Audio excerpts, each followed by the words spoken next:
Good morning, everyone. So, today we are going to start the new chapter Qualitative Behavior of Solutions. So, we'll start with section 24. It has two sections, section 24 and section 25. In this chapter, we are going to talk about the behaviors of the solutions of a differential equation, and that's why it would have a lot of theorems. We are not going into the detail of the proofs of the theorem. So, we start with the first theorem, which is known as the Sturm separation theorem. It says that if y1 y2 are linearly independent solutions of homogeneous second order differential equation, then zeros of y1 and y2 are distinct and occur alternatively. Zeros means the points where y1 and y2 vanishes. So they are distinct and occur alternatively. It means y1 vanishes exactly once between two successive zeros of y2 and vice versa. So exactly once, that's why they are distinct and occur alternatively. Let's see an example. So if I see the differential equation y double dash plus y is equal to 0, then recall that it has the general solution c1 cos x plus c2 sin x. Let's take y1 to be sin x and y2 to be cos x. Now recall that, let's see the zeros of sin x. So zeros of sin x are 0 and pi. Zeros of cos x, pi by 2 and 3 by 2. Now it is saying that y1 vanishes exactly once between two successive zeros. So successive zeros of cos x are pi by 2, 3 pi by 2, and y1 is vanishing at pi, and vice versa. Successive zeros of y1 are 0 and pi, and it is vanishing only once between the two successive zeros of cos x. So this is what the theorem says. Now let's see a question. Prove that zeros of a sin x plus b cos x, c sin x plus d cos x are distinct and occur alternatively whenever AD minus BC is not equal to 0. So first thing, that how can you solve this problem? So till now we have only talk about theorem 1. It means we have to use the Sturm separation theorem. So Sturm separation theorem also says that the zeros of y1 and y2 are distinct and occur alternatively, but provided they are linearly independent. It means that we need to find the condition for which, if I call it y1 and if I call it y2 are linearly independent. And for the linearly independent, the Wronskian of y1 y2 must be non-zero. So if you compute the Wronskian, a sin x plus b cos x, c sin x plus d cos x, then it becomes a cos x minus b sin x and c cos x minus d sin x. This must be non-zero. If you simplify, it becomes bc minus ad and sin square x plus cos square x, which must be non-zero. That gives me bc minus ad or ad minus bc is not equal to 0. So this is what need to be proved. Zeros are distinct and occur alternatively whenever ad minus bc is not equal to 0. So these two are linearly independent when ad minus bc are not equal to 0, and then I can call Sturm separation theorem, which shows that the zeros occur alternatively and distinct when ad minus bc is not equal to 0. The next point which we are going to discuss is normal form of differential equation. So consider the differential equation y double dash plus px y dash plus q of x y is equal to 0, and the other form u double dash plus h of x u is equal to 0. We need to prove that 1 and 2 have the same zeros, or other way around, we have to find h of x such that 1 and 2 have the same zeros, and in this case we will say 2 is the normal form of 1. Now two important remark. The one remark is why we are doing this. We are doing this because the second, if the equation is in the form of equation 2 instead of equation 1, it is more easy to solve it, and you will see many theorems which talks about the properties or behavior of the zeros of the differential equation works easily for equation 2. The other thing is that when you see the proof, you will observe that sometimes it is very difficult to solve the homogeneous given general homogeneous second order differential equation. In that case, I can also use this method to find the normal form first and then find the solutions of the normal form. We will do this question later on, but first see that how do we prove it. So to prove it, I take let y is equal to ux and vx. Yes, it means the solutions of equation 1 we write in the form of ux and vx, and I want to reduce equation 1 into equation 2, which means I want to change the dependent variable from y to u, which means v must be fixed. Yes, the other observation is that the coefficient of u dash is 0. So if y is this, then y dash is uv dash plus vu dash, and y double dash is uv double dash plus 2u dash v dash plus u double dash v. Yes, if I call all of these equation 3, so putting or from equation 3 and 1,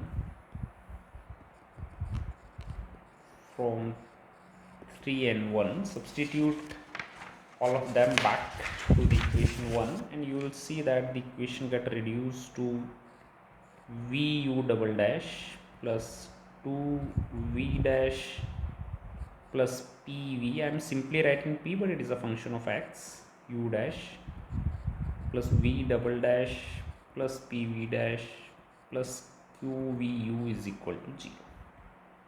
Yes, let's call it equation 4.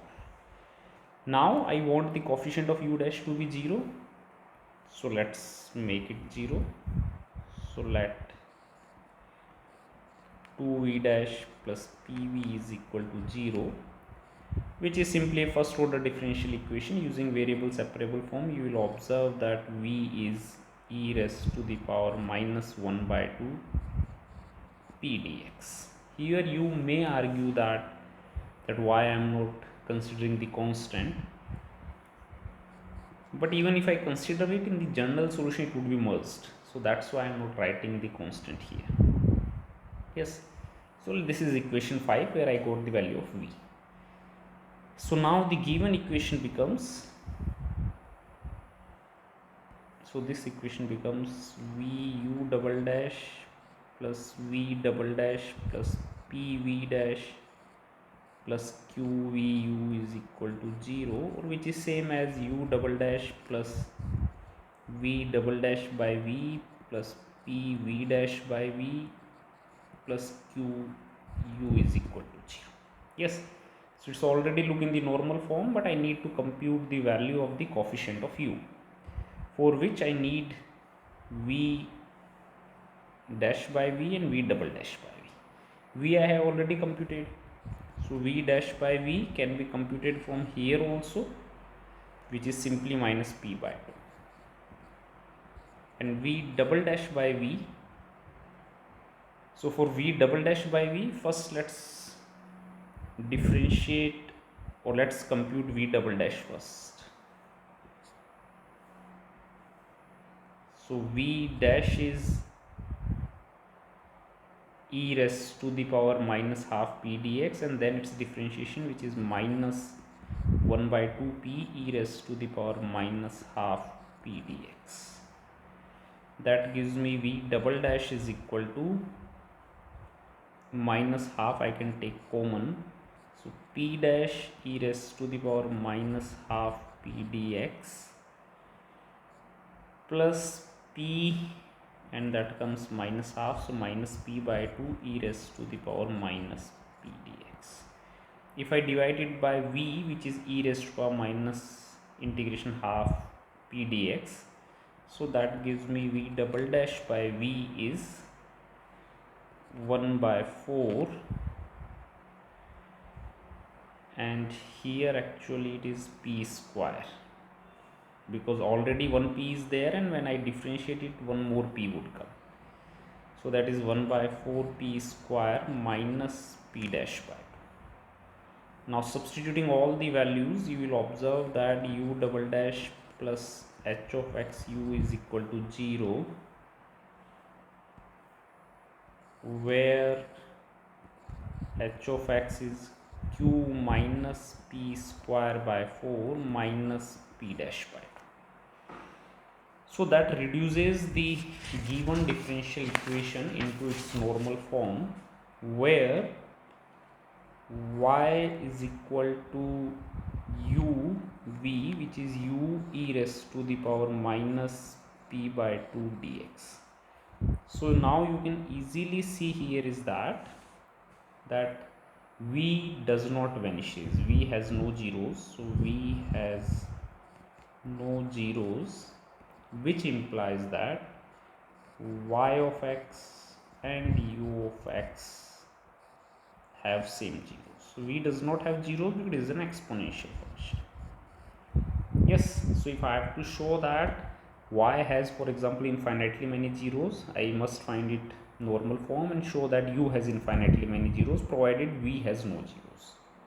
This is one thing. The other thing is, if I cannot, it is not easy to solve the second order homogeneous differential equation, then I can reduce the normal form, which probably can be easily solved, and then I say that the solution, I can compute the solutions by multiplying both the solutions of the normal form by v. That gives me the two non-trivial linearly independent solutions for the original second order homogeneous differential equation.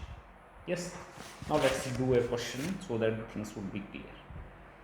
Reduce the given equation into normal form and hence prove that its non-trivial solution has infinitely many zeros. Yes, so we will see both the cases, that how do we find its solutions and how do we find the normal form. So for the normal form, the first mistake could be we do not reduce it into the standard equation. So for this one, if I write u double dash plus h of x u is equal to 0, where h of x is q minus p dash by 2 minus p square by 4. Yes, now see what is p. So p is 2 by x and q is 1, implies p square can be computed and p dash is minus 2 by x square. Now let's substitute the values. Implies h of x is 1 minus, if I write p square, then it is 4 by x square minus p dash, which becomes plus, and 1 by 2 and 2 by x square. So 2 would cancel out, 4 would cancel out, so it comes out to be 1 only. It means my normal form is u double dash plus u is equal to 0. This is the normal form, and I know what are its solution. So its solutions are, solution is c1 cos x plus c2 sin x. Yes, also if I compute v, then v is e raised to the power minus 1 by 2 p dx, which is minus 1 by 2, and p is 2 by x dx, which comes out to be 1 by x. Now v has no zeros,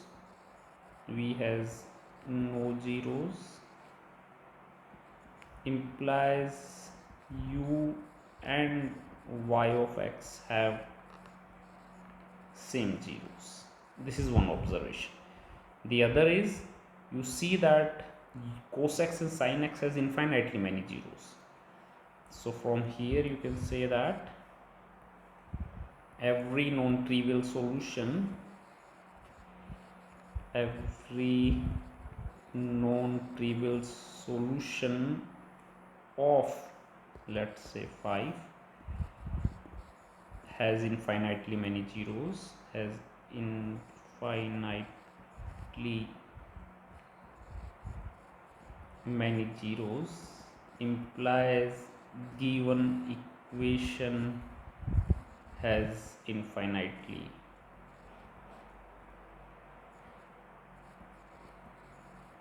many zeros.